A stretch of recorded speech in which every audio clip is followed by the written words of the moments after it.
হয়ে গেছি আমার ইউটিউব চ্যানেলে। 2024 কর্কট রাশি এবং লগ্নের ক্ষেত্রে মা তারার আশীর্বাদ বর্ষিত হোক, এটাই আমি চাইছি। কর্কট রাশি এবং লগ্নের ক্ষেত্রে আমি বলবো 2024 আপনাদের মানসিক একটা উদ্বেগ ভীষণ রকম আপনাদের লেগে থাকবে। অর্থাৎ যেহেতু কর্কট হচ্ছে জলরাশি, এই জলরাশির আবেগ, উচ্ছ্বাস এবং অনুভূতি ভীষণ আবেগপ্রবণ হয়। তারা একটুতেই কষ্ট পায় মনে। খেয়াল রাখবেন আপনারা কারোর কথায় প্ররোচিত হয়ে বা কেউ আপনাকে কিছু বলল সেই কথা মনে রেখে কখনো আপনারা মানসিক কষ্ট বা দুঃখ আপনারা পাবেন না।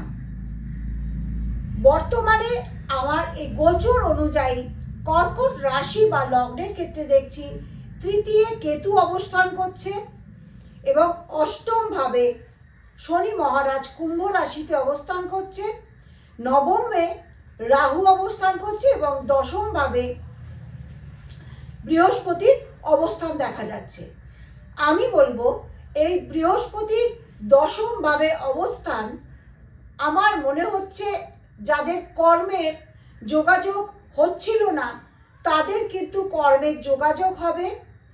আবার এও হতে পারে যারা দীর্ঘদিন থেকে একভাবে কাজ করছেন তাদের এই ধাইয়া শুরু হবার পরে কর্মের জায়গায় ঝুট ঝামেলা অশান্তি শুরু হতে পারে। বিশেষ করে যারা এডুকেশন লাইনে রয়েছেন বা টিচিং প্রফেশন নিয়ে কাজ করবেন বলেছেন তাদের দিক থেকে শুভ। শরীর স্বাস্থ্য মোটের ওপর খুব একটা ভালো যাবে দেখতে পাচ্ছি না। যারা এখনো আমার ইউটিউব চ্যানেলটিকে সাবস্ক্রাইব করেননি অবশ্যই করে সাবস্ক্রাইব করবেন এবং পাশে থাকা বেল আইকনটিকে প্রেস করে দেবেন। এছাড়া আমি বলবো কর্কট রাশি এবং লগ্নের ক্ষেত্রে যোগাযোগ আপনাদের বিচ্ছিন্ন হতে পারে। অর্থাৎ কি আপনার যে ভালো ভালো কন্ট্যাক্টসগুলো ছিল সেগুলো দেখবেন আপনার যোগাযোগ হচ্ছে না। কোথাও গিয়ে দেখা যাচ্ছে যোগাযোগে আপনার বাধা পড়ছে।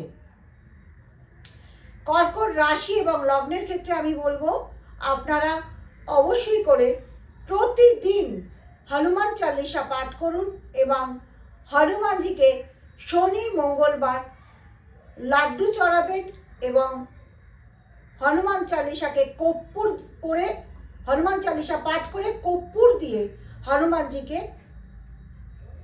আরতি করবেন। দেখবেন অনেকটা আপনারা সুফল পাবেন। শরীর স্বাস্থ্য মোটের ওপর যেমন চলছে তেমন খুব ভালো আশা করা যায় না। মা তারার কাছে আমি প্রার্থনা করব আপনাদের ওপর আশীর্বাদ বর্ষিত হোক। 2024 আপনাদের খুব ভালো কাটুক।